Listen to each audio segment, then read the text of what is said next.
오늘 우리에게 주신 하나님 말씀은 베드로전서 1장 1절에서 2절 말씀입니다. 베드로전서 1장 1절과 2절 말씀 교독해서 읽겠습니다. 예수 그리스도의 사도 베드로는 본도, 갈라디아, 갑바도기니아, 아시아와 비두니아에 흩어진 나그네 곧 하나님 아버지의 미리 아심을 따라 성령이 거룩하게 하심으로 순종함과 예수 그리스도의 피 뿌리심을 택하심을 자들에게 편지하노니 은혜와 평강이 너희에게 더욱 많을지어다. 아멘. 오늘은 사도와 택하심을 받은 흩어진 나그네라는 제목으로 이상훈 목사님 설교해 주시겠습니다.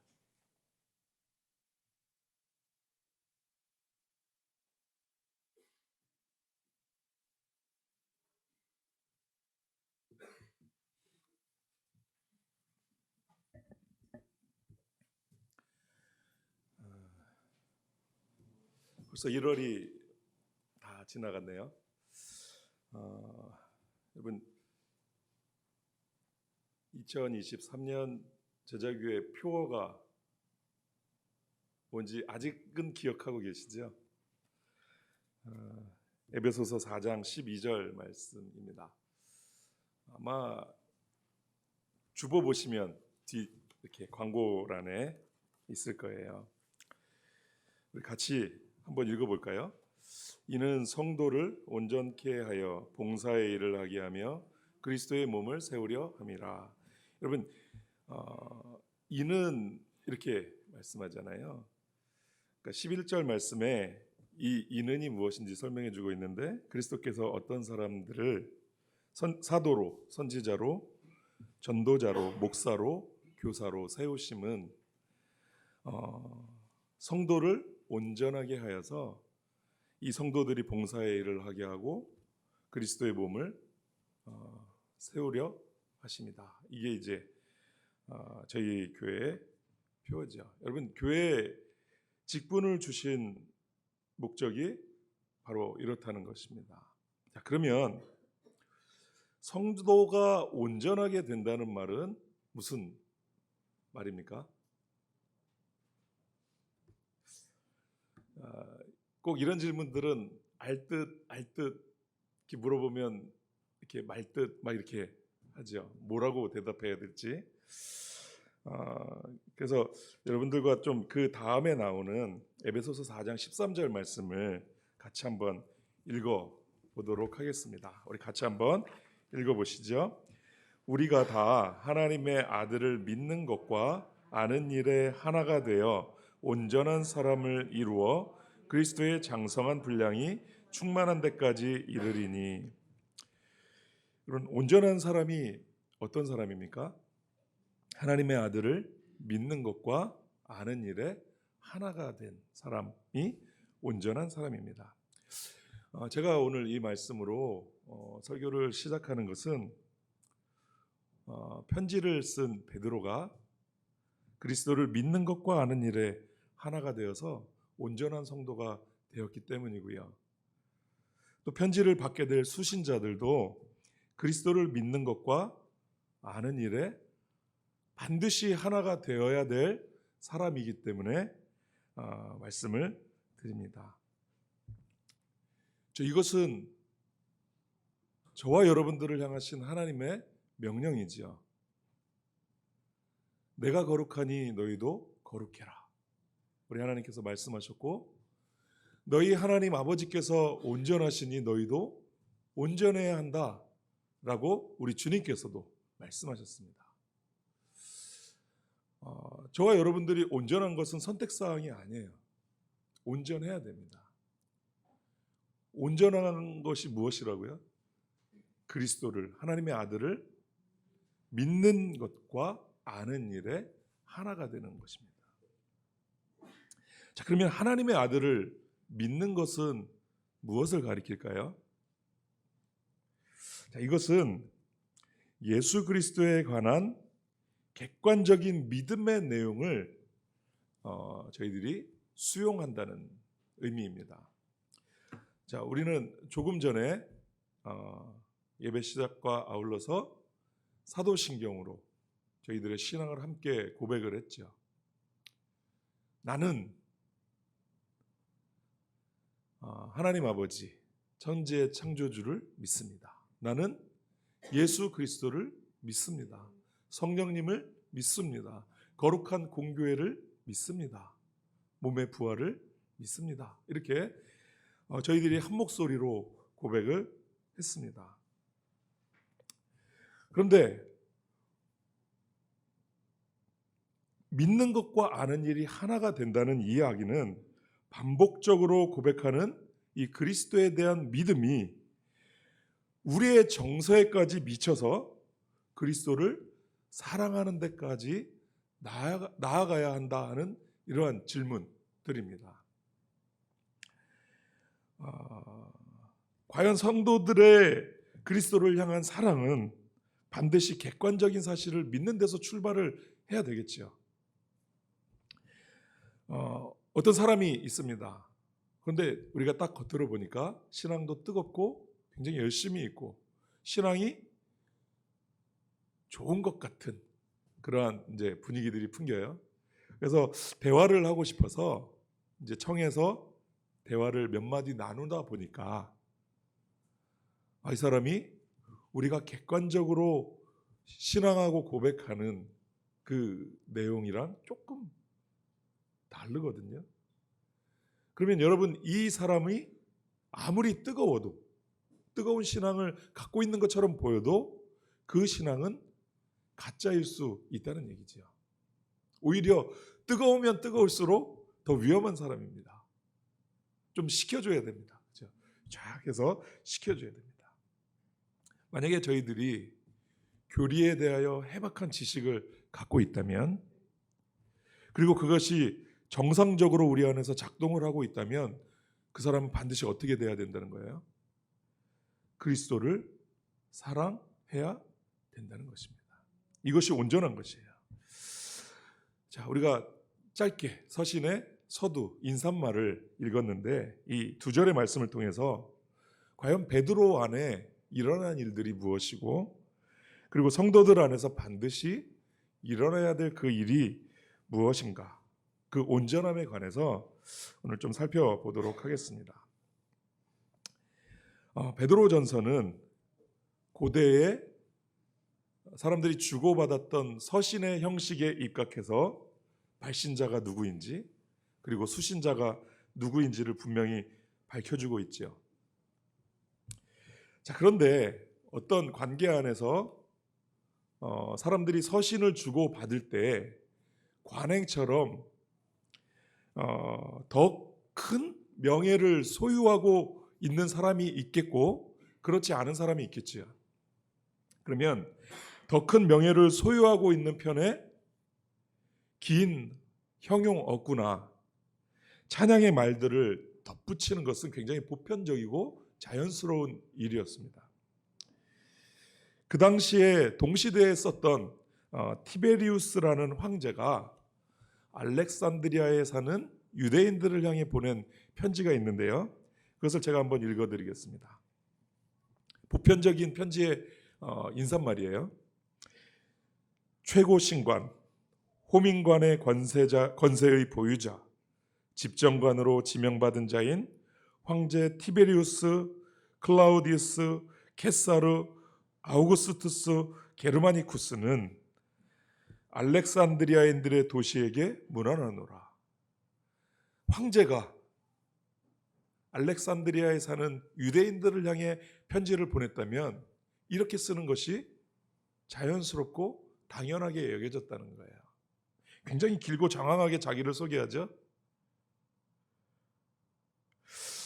자, 그런데 이런 형식은 비그리스도인들에게뿐만 아니라 사도 바울도 로마서를 쓰면서 이렇게 썼어요. 로마서를 보면 1장 1절부터 6절에 걸쳐서 자기가 누구인지 그리고 자기가 소개하는 복음이 어떤 것인지를 길고 장황하게 설명을 합니다. 그리고 반면에 편지의 수신자인 로마 교회 성도들에 관해서는 7절 말씀 단 한 절만 할애를 해요. 보편적인 것이라니까요. 굉장히 자연스럽고 당연한 것입니다. 이상히 여길 게 아니라는 거예요. 그런데 오히려 지금 우리가 읽었던 본문 베드로전서를 보면 베드로는 자기 자신을 단 4단어로 소개를 해요. 그리고 반면에 상대적으로 길게 수신자들을 묘사하는 이 베드로전서는 관례적으로 오히려 이상하고 낯선 것이었다는 거예요. 객관적으로 보면 베드로는 당시에 교회의 기둥같이 여겨졌던 사도이지요. 그런데 지금 이 편지를 누구에게 쓰고 있습니까? 흩어진 나그네들을 향해서 이 편지를 쓰고 있어요. 누가 봐도 사도가 더 큰 명예를 소유하고 있는 게 맞지요. 그런데도 이 베드로는 자기 자신에 대해서는 예수 그리스도의 사도 베드로는 이렇게 하고 짧게 자기를 소개합니다. 이렇게 쓴 이유가 있을까요? 없으면 제가 말을 꺼내지도 않았겠죠. 이유가 있습니다.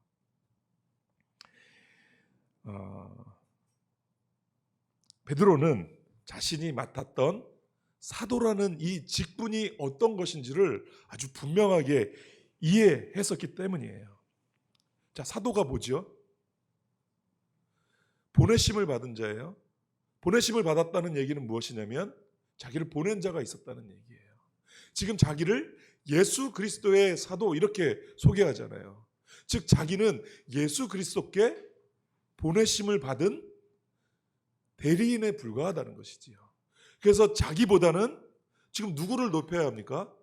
자기를 보내신 예수 그리스도를 높여야 하는 것이에요.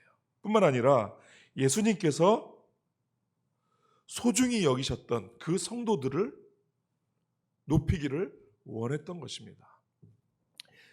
대학교 선교단체에 보면 조이라는 단체가 있습니다. 혹시 들어보셨죠?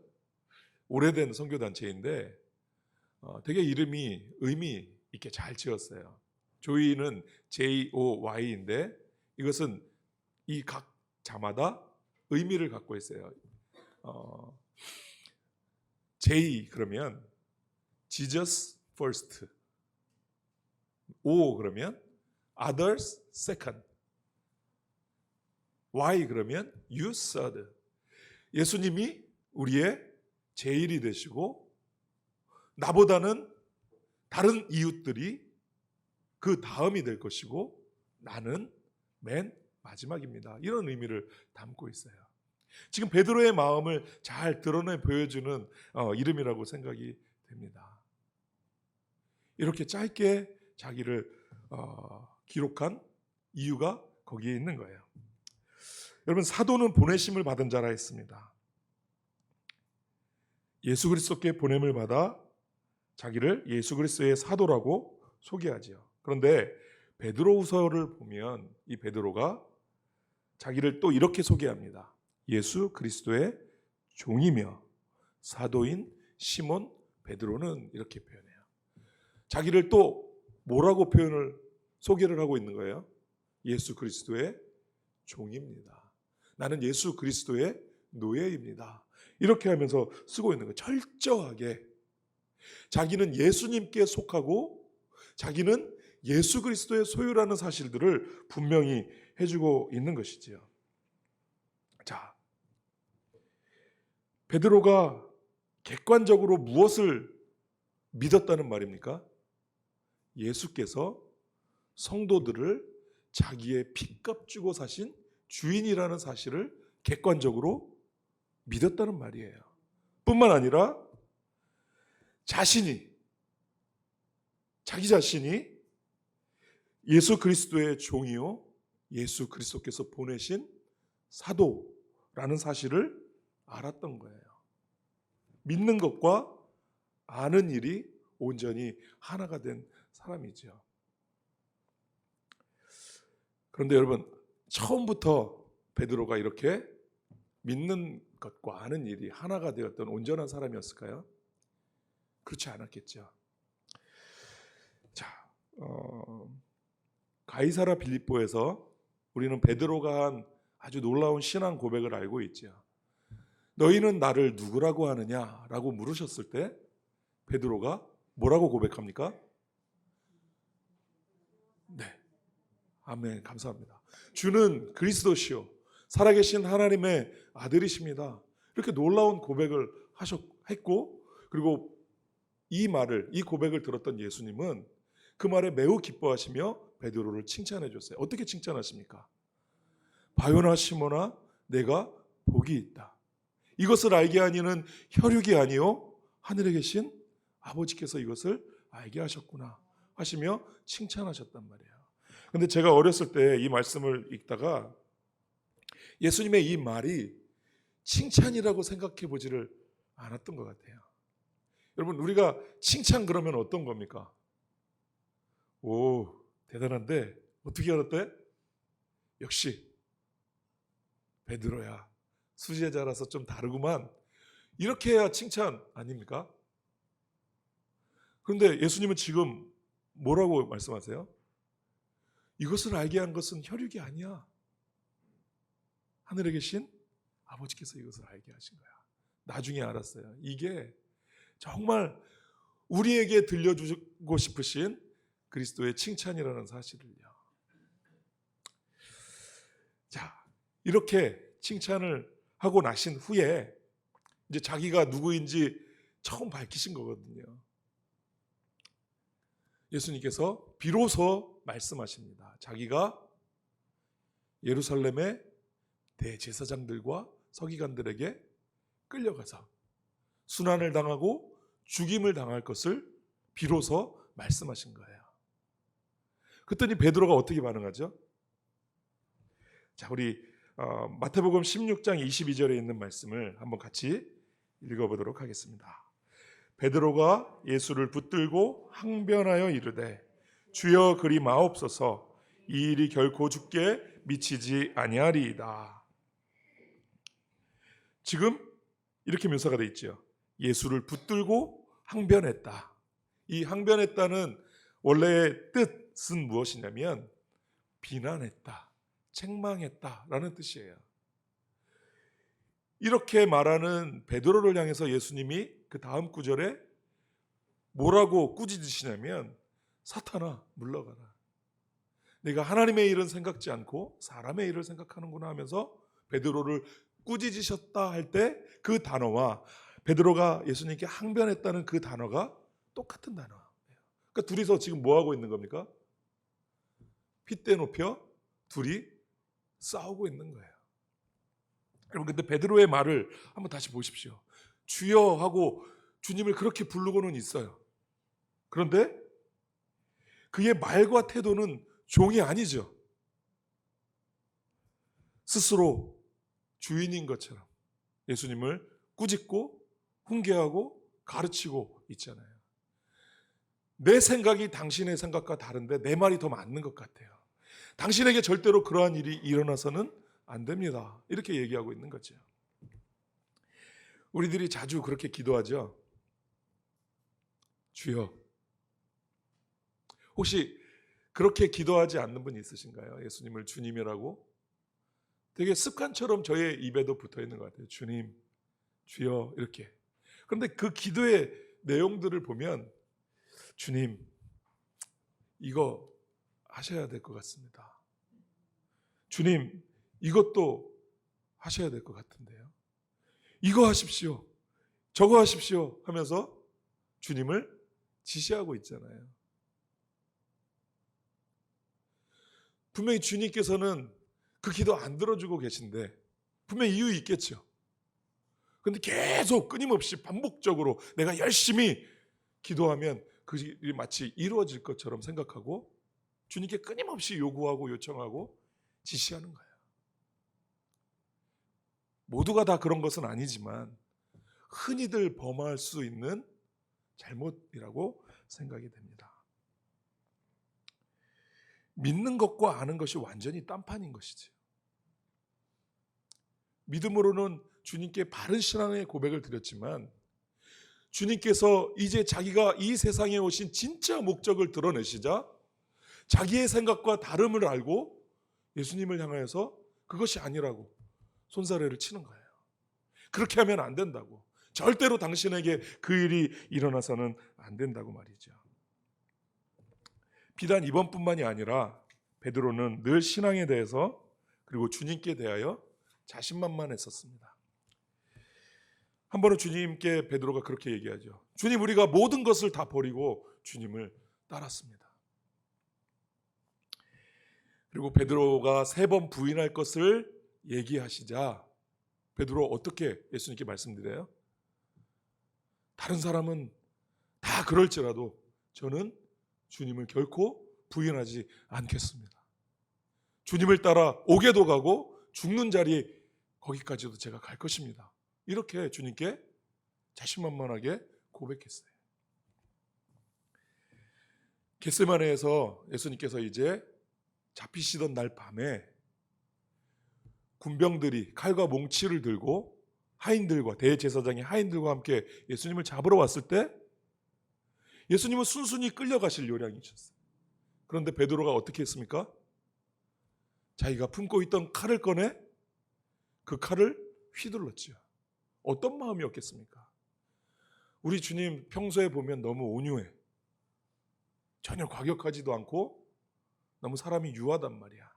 이 주님은 내가 지켜야 돼. 이런 보호자의 마음이 발동했을지도 모르겠어요. 그러나 주님 말씀대로 베드로가 3번 예수님을 부인하고 난 뒤에 자신만만했던 자아와 신앙이 다 박살이 나버렸습니다. 심지어 말씀대로 주님께서 부활하셨음에도 불구하고 베드로는 주님 전면에 나타나질 못했어요. 부활하신 주님을 보고 난 뒤에 베드로가 한 말이 과간입니다. 요한복음 말씀 보면 나는 이제 고기 잡으러 다시 갈릴리로 돌아가련다 이렇게 얘기하고 예루살렘을 떠나 갈릴리로 돌아갔어요. 거기에 몇 명의 제자들이 함께 갔는지 아십니까? 베드로를 포함해서 7명이 함께 가요. 자, 그러나 주님께서 그러한 베드로를 그냥 내버려 두지 않으시고 베드로를 찾아오시지요. 물고기를 구워주시면서 함께 아침 식사를 하신 후에 예수님께서 물으십니다. 너가 나를 사랑하느냐? 너가 나를 사랑하느냐? 너가 나를 사랑하느냐? 두렵고 떨리는 마음으로 베드로 대답합니다. 네, 주님, 내가 주님을 사랑하는 줄 주님께서 아십니다. 내 양을 먹이라. 내 양을 치라.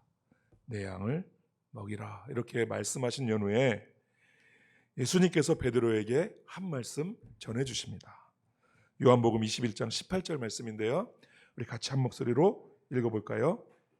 내가 진실로 진실로 내게 이르노니 네가 젊어서는 스스로 띠뛰고 원하는 곳으로 다녔거니와 늙어서는 내 팔을 벌리리니 남이 내게 띠띠우고 원하지 아니하는 곳으로 데려가리라. 이 말이 무슨 말입니까? 너가 젊었을 때는, 아직 온전하지 않았을 때는 원하는 대로 능동적인 삶을 살았다면 이제 늙었을 때는, 이 말은 나이가 이렇게 많아져서 몸에 힘이 빠졌다, 단순히 그 얘기는 아닌 것 같아요.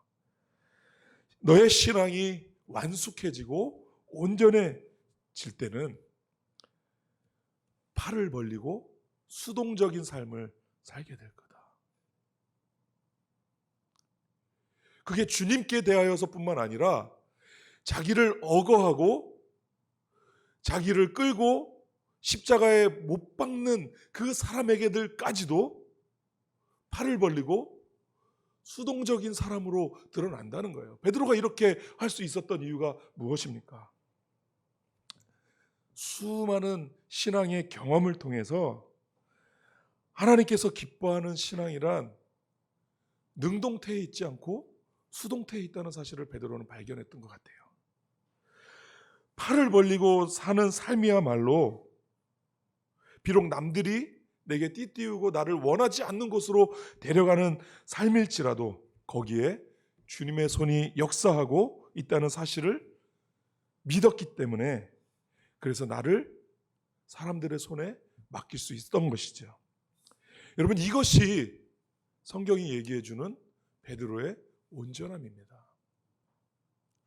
자기는 없어지죠. 내 안에 사시는 것은 예수 그리스도십니다. 라는 이 바울의 신앙의 고백이 베드로 안에서도 고스란히 실현된 것을 저희들이 깨달을 수 있는 대목입니다. 제가 여기 설교 원고에 악보 콩나물대가리 하나 그려놓고 노래 제목을 하나 써놨어요. 주님 손에 맡겨드리리. 컨디션만 좋으면 제가 이 찬양을 좀 부르고 싶은데 노래는요 안 되겠더라고요. 대신 여러분들에게 가사를 좀 읽어드리겠습니다. 앞으로 노래를 들으실 기회는 거의 없으실 겁니다. 가사 다 아시죠? 주님 손에 맡겨드리리 나의 삶 주님께. 주님 손이 나의 삶을 붙드네. 나 주의 것 영원히. 내가 믿는 분 예수, 내가 속한 분 예수. 삶의 이유 대신에 내 노래 대신에 전심으로. 이런 가사인데 아마 베드로가 이 노래를 알고 있었다면 이렇게 노래를 부르지 않았을까요? 자, 베드로는 자신을 4개의 단어로 그렇게 소개했지만 편지를 받는 수신자들을 위하여는 굉장히 길고 웅장하게 그들을 묘사합니다. 단 2절, 그렇게 길지는 않지만 내용 면에서 있어서는 훨씬 더 무게 있고 웅장하게 묘사를 하고 있어요. 이렇게 할 수 있었던 것은 성도들에 대한 베드로의 태도 안에 각인된 그날의 경험, 뭐죠? 너가 나를 사랑하니? 그렇다면 내 양을 먹여라 하신 그날의 경험 때문이 아닐까 싶어요. 내 양을 먹이라고 하신 주님께서 요한복음 10장 10절 11절 말씀에서 이렇게 말씀하세요. 내가 온 것은 양으로 생명을 얻게 하고 더 풍성히 얻게 하려는 것이라. 나는 선한 목자라. 선한 목자는 양들을 위하여 목숨을 버리거니와. 이게 양들을 향하신 우리 주님의 마음이었고 태도셨으며 삶이셨습니다. 양들을 위하여 목숨을 버리신 그리스도의 마음을 깨달은 거죠. 이제 자신은 스스로의 주인이 아니라 그리스도의 종이요 양들을 위하여 세우심을 받고 보내주신 사도라는 사실을 뼈저리게 배웠는데 이 단 2절의 말씀, 형식에 맞춰서 단순히 형식에 맞춰서 쓴 걸까요? 저는 그렇지 않다고 생각합니다. 이런 묘사들이 정말 베드로의 진심 어린 마음에 한 단어 한 단어들이 눌려 써진 것이라고 생각이 됩니다. 그래서 이제부터 우리가 수신자들에 대하여서 좀 살펴보도록 하겠습니다. 베드로는 이 수신자들을 이렇게 표현합니다. 제가 제목을 사도와 택하심을 받은 흩어진 나그네 이렇게 했는데 이유가 있어요. 지금 이 택하심을 받다라는 단어는 2절에 나오거든요. 그리고 1절에는 이 수신자들에 대하여 흩어진 나그네 이렇게 묘사가 되어 있는데 택하심을 받았다는 것은 제가 이렇게 딱 들어가지고 짬매놓은 게 아니라 헬라어 원어 성경에 보면 택하심을 받은 흩어진 나그네 이게 연속적으로 1절에 나와 있는 단어들이에요. 자, 먼저 흩어진 나그네를 좀 살펴볼까요? 이 단어는 좀 어렵습니다. 그냥 외우지 않으셔도 돼요.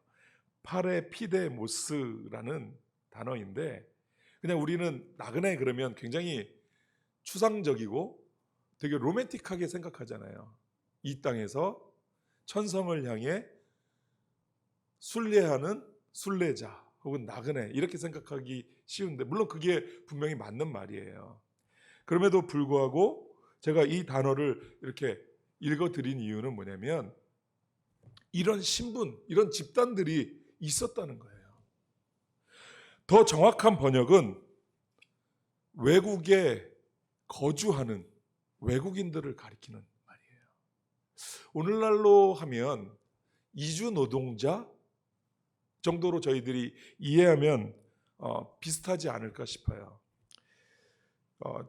저희들 사시는 곳 이렇게 돌아다니시다 보면 어느덧 되게 오래됐죠. 외국인들 되게 많죠. 특히 동남아시아에서 오신 분들 굉장히 많죠. 뭐하러 오셨습니까? 관광하러 온 거 아니시죠?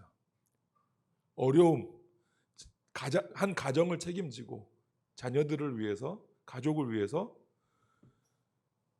타양으로, 타지로, 타국으로 와서 일하시는 분들이에요. 이분들에게는 고향이 있죠. 집도 있고 가족도 있죠. 그런데 거기를 떠나서 알지도 못했던 나라 구석구석에 흩어져서 그렇게 살고 있어요. 저희도 고향에 내려가면 이제 읍내, 저희 읍사람입니다. 읍내를 제외하고 이렇게 논도 있고 산도 있는 그런 지역에 이렇게 뜨문뜨문 공장들이 있는데 이렇게 지나가다 보면 외국인들이 그렇게 많이 이렇게 나와요. 일하시는 거예요. 자, 그분들이 정당하고 합당한 대우를 받으면서 거기에 일하고 계실까요? 그런 분들 많이 있지만 그러지 못한 분들도 굉장히 많이 있는 줄로 알고 있습니다. 마치 지금 베드로가 흩어진 나그네라고 얘기했을 때에는 그냥 신앙을 위해서 이 세상에서 박해를 견디고 고난을 견디며 천성을 향해 가는 성도들을 얘기하는 것일 뿐만 아니라 그런 집단들을 지금 염두에 두고 있는 거예요. 마치 성도들의 삶이 당시에 이와 유사했다는 거예요. 이 사람들이 받는 대우들은 굉장히 차별적인 대우들이었습니다. 사실은 베드로 자신도 지금 외국에 살고 있는 이주민으로서 지금 이 편지를 쓰고 있는 것이거든요. 갈릴리가 고향이었는데 지금 이 베드로가 로마에 와서 외국인으로서 지금 이 편지를 쓰고 있는 거예요. 외국인으로서 살고 있는 거예요. 단편적인 예를 보시면 여러분, 이 베드로가 나중에 이 로마에서 붙들려서 사형을 받게 되죠. 순교를 당하게 됩니다. 또 동시에 비슷한 시기에 사도 바울도 순교를 당하게 돼요. 사도 바울은 로마의 시민권을 갖고 있었고 베드로는 그냥 이주한 외국인이거든요. 어떤 차별이 있었나요?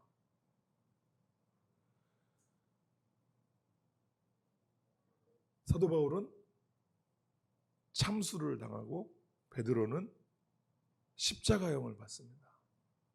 우리 편에서 보면 두 개 다 끔찍한데 참수형을 받는다는 것은 그의 죽음이 순간적으로 끝난다는 거예요. 그러나 십자가형은 어떤 것입니까?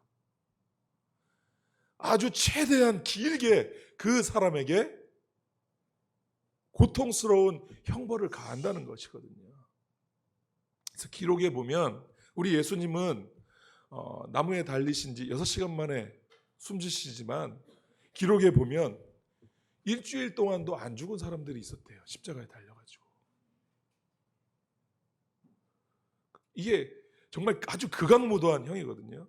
근데 이주민이었다는, 외국인이었다는 사실 때문에 이 베드로는 그 형을 당한 거예요. 우리의 베드로는 심지어 자기는 예수님과 똑같이 십자가에 달릴 수 없어서 거꾸로 매달리기를 청했지만 말이죠.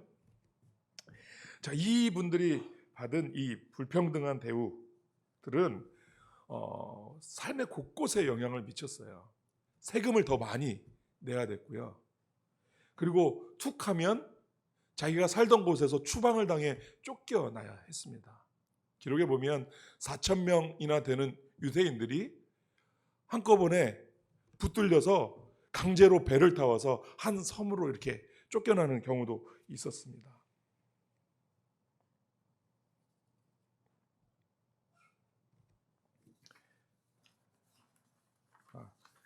원고가 2장이 넘어갔습니다.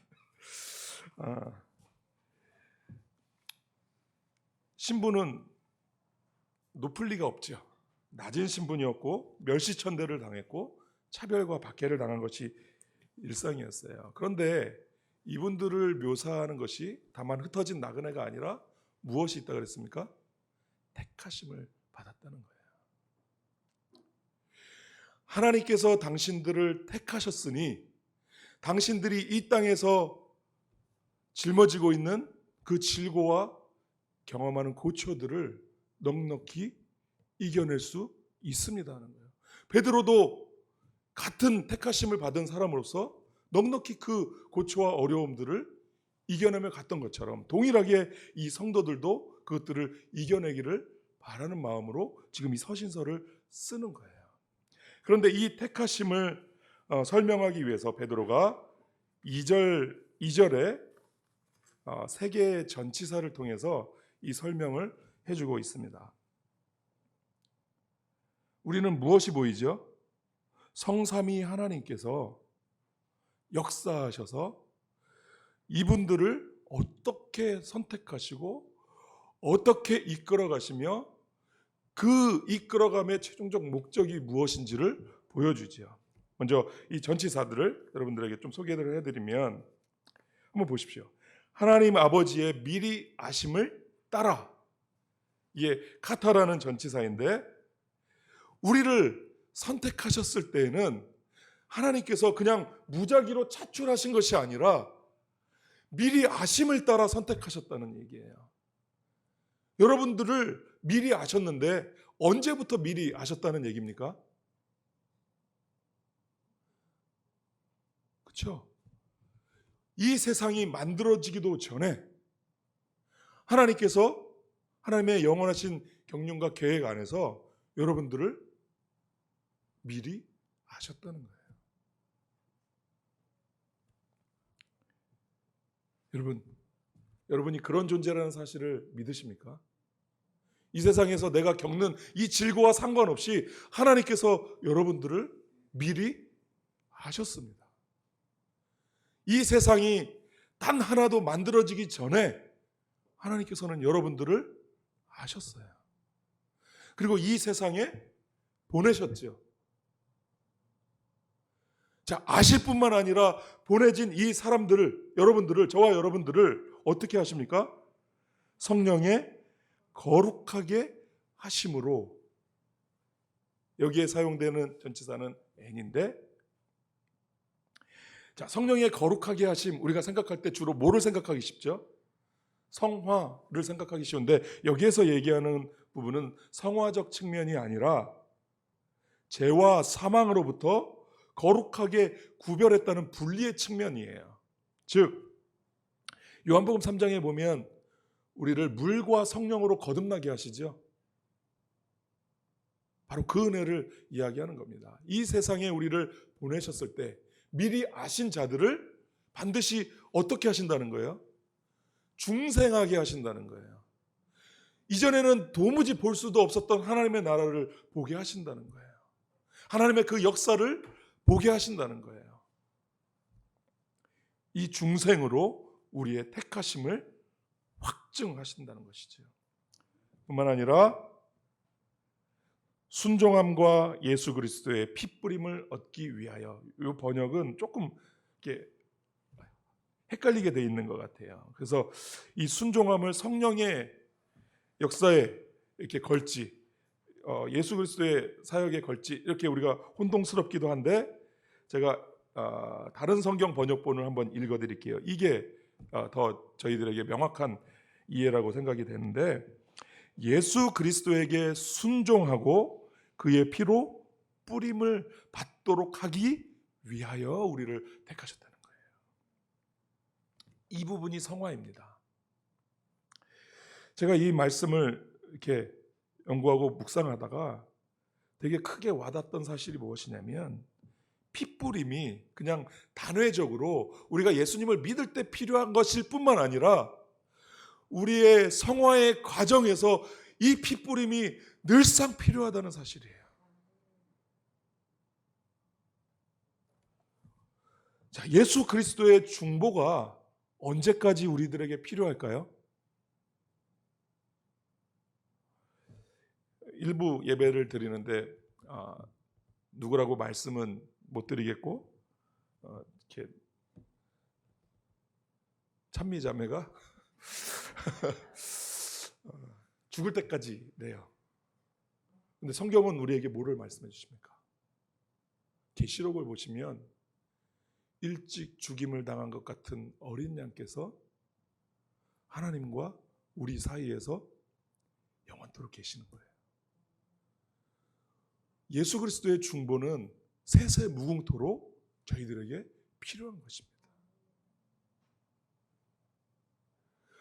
오늘을 사는 저희들에게 얼마나 이 중보가 필요한 일이겠습니까? 날마다 죄를 먹고 마시며 사는 저희들에게 그리스도의 중보, 이 핏부림은 오늘도 내일도 꼭 필요한 일들입니다. 여러분, 이 사실들을 꼭 붙드시기를 바라요. 자, 이 거룩한 성도들, 하나님의 미리 하심을 따라 성령의 거룩하게 하심으로 순종함과 예수 그리스도의 핏부림을 얻기 위하여 선택받은 이 성도들에게 지금 베드로가 무엇을 해주고 있습니까? 마지막으로 2절 말씀 보시면 은혜와 평강이 너희에게 있을지어다, 이렇게 복을 빌어줍니다. 축복해 주는 거예요. 여러분, 이 축복은 말 그대로 복을 빌어주는 거예요. 축복한다는 얘기는 뭐죠? 내가 축복을 해준다는 게 아니죠. 축복은, 복을 내려주시는 것은 유일하게 누구만 하실 수 있습니까? 하나님의 고유한 일이에요. 저희들은 축복하는 거예요. 즉, 간구하는 것이죠. 당신에게 하나님의 은혜와 평강이, 바울은 있을지어다 이렇게만 했는데 베드로는 더욱 많을지어다, 너희에게 더욱 많을지어다 이렇게 얘기해요. 은혜는 우리의 자격이 없는 자에게 거저 주시는 하나님의 선물이지요. 근데 그 은혜를 일반 은총과 특별 은총으로 분류를 하잖아요. 우리가 숨쉬는 공기, 매일매일 풍성하게 마시는 물, 이 세상에서 누리는 모든 것들이 자격 없는 우리에게 주시는 하나님의 선물이라는 것입니다. 뿐만 아니라 우리의 죄를 대속하시는 이 구원의 은혜는 정말 은혜 중에 은혜이지요. 이 은혜가, 하나님께서 자격 없는 우리들을 향해 주시는 이 은혜가 흩어져 나그네 된 그 사람들에게 얼마나 필요하겠습니까? 저와 여러분들은 이 은혜가 안 필요합니까? 또 평강을 빌어줍니다. 우리 지난주에 화평 얘기했죠? 그래서 한 분이 다투고 되게 급하게 화해하시면서 칭찬을 받으셨어요. 주님께서 우리를 위하여 화목제물이 되심으로 하나님과 우리가 화목이 되었다면 그리스도의 사랑에서 우리를 끊을 게 도대체 무엇이란 말이에요? 아무것도 없죠. 두려움 없이 당신에게 맞닥뜨려진 이 질고 많은 세상의 일들을 감당하십시오. 주님의 평강이 넉넉히 그것을 이기게 하실 것입니다. 이런 의미가 담겨 있는 것이 아닐까요? 오늘 저와 여러분들도 이 주님께서 주시는 은혜와 평강이 너무나도 필요한 사람입니다. 내 은혜, 내 평강은 나만 구하면 되는 것이 아니라 지금 베드로가 이렇게 했듯이 자기보다 그 편지를 받는 성도들을 더 낮게 여기고 그들에게 하나님의 은혜와 하나님의 평강을 빌어줬듯이 서로를 위해서 은혜와 평강을 빌어주는 일들이 필요하겠죠. 마스크 쓰고 눈만 빼꼼 내놓고 계신데 우리 옆에 앉은 이웃들을 위해서 그렇게 좀 빌어주시지 않겠습니까? 하나님의 은혜와 평강이 당신에게 더욱 많을지어다, 이렇게 말해요. 우리 서로 이렇게 인사를 하고 축복을 해줌으로 저희들이 이 땅에서 함께 이 나그네 된 길들을 믿음으로 넉넉하게 갈 수 있게 되기를 주님의 이름으로 간절히 소망합니다. 같이 기도 한 목소리로 할까요? 하나님, 저에게 주님의 온전케 하심을 따라 수동적인 사람들로 그렇게 드러날 수 있도록 도와주십시오. 나를 높이는 사람이 아니라 그리스도를 높이고 다른 이웃들을 더 높이는 주님 닮은 사람들이 되게 해주십시오. 그리고 우리 함께 앉아 예배드리는 저희들 모든 성도들에게 주님의 은혜와 평강이 넘치게 하여 주십시오. 이렇게 한 목소리로 같이 목사님 나오실 때까지 기도하겠습니다.